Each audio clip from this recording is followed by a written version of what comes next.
ಅಣ್ಣ ಬೆಟ್ಟಕ್ಕೆ ಹೋಗೋದು? ಬೆಟ್ಟ ಅಲ್ಲಿ ನೋಡ ತಾತ ಆ ರೋಡಲ್ಲಿ ಹೋಗ್ಬೇಕಿತ್ತಾ? ನಮಗೆ ರಾಂಗ್ ರೂಟ್ ಹೇಳ್ಬಿಟ್ಟು ಇವ್ರು ಸರಿಯಾದ ರೂಟಲ್ಲಿ ಹೋಗ್ತವ್ರೆ. ಅಣ್ಣ ಇಲ್ಲೆಲ್ಲ ಲೆಫ್ಟ್ ತೊಗೊಬೇಕು ಮಗ.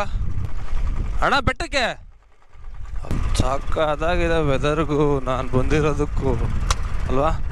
ಸೊ ಇದು ನೆಲಮಂಗಲದಿಂದ ಒಂದು 7-8 ಕಿಲೋಮೀಟ್ರ್ ದೂರದಲ್ಲಿದೆ. ಸೊ ನಮ್ಮ ಬೆಂಗಳೂರಿಂದ ನಮಗೆ 30 ಇಲ್ಲಾಂದರೆ ನೀರಷ್ಟೇ ಬೆಟ್ಟ ಅಂತಲೇ ಹೇಳ್ಬೋದು.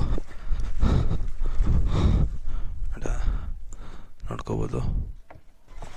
ಕ್ಲೋಸ್ ಆಯ್ತಣ್ಣ? ಹೌದಾ?